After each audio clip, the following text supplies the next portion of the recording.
اللہ الرحمن الرحیم۔ اگلی آیات میں بھی منافقین کی ہی نشانیاں بتائی جا رہی ہیں کہ منافقین جو کہ اپنی ضلالت اور جہالت میں پڑے ہوئے تھے وہ اسلام کی روشنی سے فائدہ نہیں اٹھا سکے اور اپنے کفر پر ڈٹے رہے۔ اس آیت میں دو آدمیوں کی مثال دی جا رہی ہے جو کہ مشرکین میں سے تھے اور وہ حضور کی طرف بھاگے۔ راستے میں تیز بارش آئی جس کا اس آیت میں ذکر ہے کہ بارش اتنی شدت کی تھی کہ اس میں گرج، کڑک اور چمک بھی تھی۔ جب گرج ہوتی اور کڑک آتی تو وہ اپنے کانوں میں انگلیاں ٹھوس لیتے اور یہ سمجھتے کہ یہ ہمارے کانوں کو کہیں پھاڑ نہ ڈالے اور ہم مر نہ جائیں۔ جب چمک ہوتی تو اس میں چلنے لگتی۔ پھر آپس میں کہنے لگے کہ اللہ خیر کرے، اگر صبح ہو تو ہم حضور کی خدمت میں حاضر ہو کر اپنے ہاتھ کو حضور کے دستے مبارک پر دیں گے اور اسلام لے آئیں گے۔ انہوں نے ایسا ہی کیا اور اسلام پر ثابت قدم رہے۔ ان کی مثال دے کر منافقین سے کہا جا رہا ہے کہ تمہاری مثال بھی ایسے ہی ہے کہ جب حضور کلام پڑھتے ہیں تو تم اپنے کانوں میں انگلیاں ٹھونس لیتے ہو کہ کہیں یہ ہمارے دل پر اثر نہ کر جائے۔ اور کفار جو کہ اپنے دین پر ڈٹے ہوئے تھے اور اپنے آباء و اجداد کے دین سے ہٹنا نہیں چاہتے تھے، جب وہ دیکھتے کہ یہ کلام جو ہے وہ ان کے دلوں پر اثر کرنے لگا ہے تو اپنے کانوں میں انگلیاں ٹھونس لیتے اور اپنے دلوں کو اس کی طرف سے مائل ہونے کی بجائے اپنے دلوں کو بدل لیتے اور الٹ پلٹ باتیں کرنے لگتے۔ اور اگر ان پر کوئی مصیبت آ جاتی تو کہتے تو یہ تو دین اسلام کی وجہ سے آئی ہے، اور اگر کوئی فائدہ حاصل ہوتا تو پھر بہت خوش ہوتے اور کہتے کہ دین محمدی تو سچا ہے۔ اگلی آیت میں بتایا جا رہا ہے کہ ان کو نشانی بتائی جا رہی ہے کہ اللہ تعالیٰ توحید کا پیغام جو ہے وہ سب کے لیے عام ہے۔ اس میں بتایا جا رہا ہے کہ عبادت کے معنی ہے اپنے آپ کو پوری طاقت اور مکمل فرمانبرداری سے اپنے رب یعنی جس نے پیدا کیا اس کے احکام کی طرف مبذول کرنا۔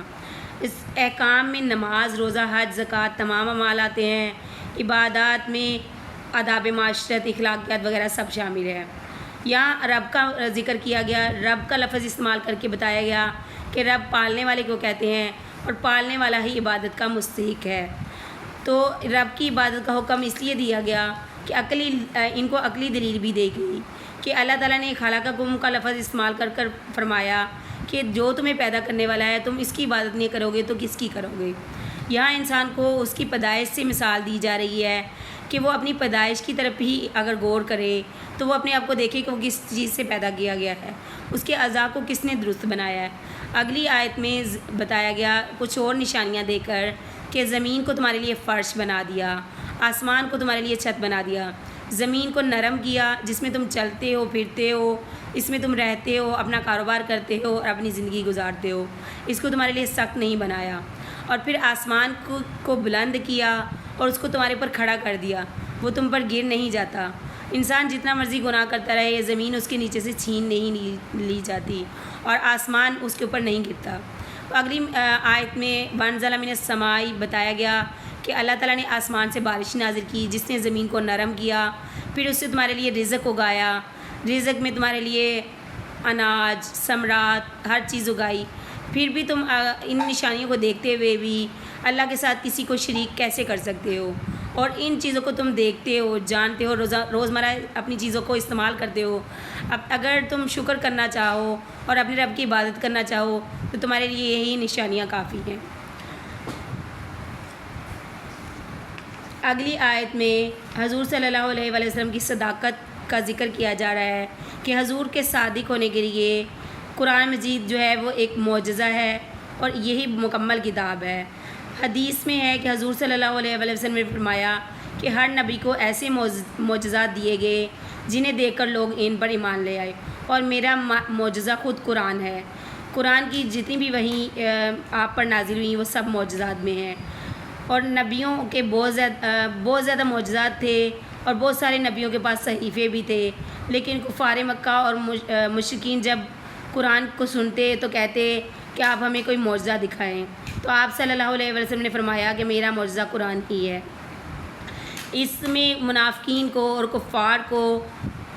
جو ہے وہ سامنے لا کر کہا جا رہا ہے کہ اگر تم دیکھتے ہو کہ یہ قرآن خود سے گھڑ لیا گیا ہے، وہ کہتے تھے کہ اس قرآن کو حضور صلی اللہ علیہ وسلم خود سے بنا لیتے ہیں، تو فرمایا گیا کہ نبی کو تو تم امی کہتے ہو، اور اگر تم بہت زیادہ پڑھے لکھے ہو یا ان سے برتر ہو تو اس کے جیسی کوئی آیت بنا لاؤ۔ یہ جو آیت ہے یہ ختم نبوت پر بھی دلیل کرتی ہے کہ آپ کے بعد نہ کوئی نبی آئے گا اور نہ ہی اس کتاب جیسی کوئی مثال کتاب ہے۔ آج تک جو ہے وہ کوئی بھی اس کتاب کی جو ہے وہ چیلنج کرنے کے باوجود اس کوئی بھی صورت بنا کر نہیں لا سکا۔ کفار بھی ایسا ہی چیلنج کرتے تھے تو ان کو کھلی عام دعوت دی گئی کہ تم اپنے ساتھیوں کو بھی بلا لو اور خود بھی جتنی مرضی کوشش کر لو، اگر تم سچے ہو تو اس کی جیسی کوئی آیات بنا لو، لیکن آج تک کوئی بھی اس چیلنج کو قبول نہ کر سکا۔ یہاں تک کہ خانہ کعبہ کی دیوار پر سورۃ الکوثر کو لٹکا دیا گیا اور ان کو کہا گیا کہ اگر تم سچے ہو تو اس کی جیسی کوئی صورت بنا لاؤ، چھوٹی سی آیت ہی بنا لاؤ، لیکن وہ ایسا نہیں کر سکے۔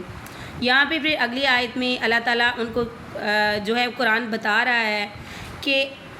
ان سے سوال کیا جا رہا ہے کہ اگر تم ایسا کر سکو،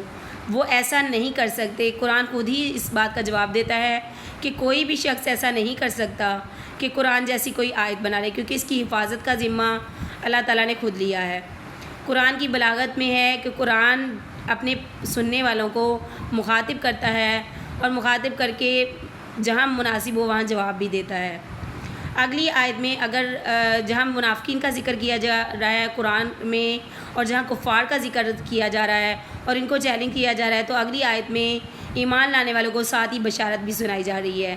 اللہ تعالیٰ نے فرما دیا قرآن میں کہ جو لوگ کفر پر ڈٹے ہیں ان کا ٹھکانہ جہنم ہے، اور خوشخبری ہے مسلمانوں کے لیے، ایمان لانے والوں کے لیے جنہوں نے نیک عمل کیے، ان کے لیے جنت ہوگی اور وہاں ہر قسم کا رزق ہوگا۔ جب ان کو وہ رزق دیا جائے گا تو وہ دیکھیں گے اور کہیں گے کہ یہ تو ویسا ہی ہے جیسا اللہ تعالیٰ نے ہم کو دنیا میں دیا تھا، یعنی کہ متشابہ، یعنی کہ ملتے جلتی چیزیں دی جائیں گی۔ اب اس سے مراد یہ ہے کہ دنیا میں لوگ جو پھل ہم کھاتے تھے ہمیں اسی سے ملتی جلتی چیزیں دی جائیں گی، لیکن کچھ لوگ جو ہے وہ ان چیزوں کو دیکھ کر کہیں گے کہ اللہ یہ تو وہی چیزیں ہیں جو ہم دنیا میں استعمال کرتے تھے، لیکن اللہ تعالیٰ جو ہے ان سے مخاطب ہوں گے اور کہیں گے کہ تم ان کو کھا کر دیکھو، اور جب ہم کھائیں گے تو ہم دیکھیں گے کہ ان کے ذائقے، ان کی ہر چیز مختلف ہوگی۔ پھر اگر دوبارہ طلب ہوگی تو دوبارہ ان کو وہی چیزیں دی جائیں گی، لیکن ہر دفعہ کھانے والے جو ہے وہ اس کا ذائقہ الگ دیکھیں گے۔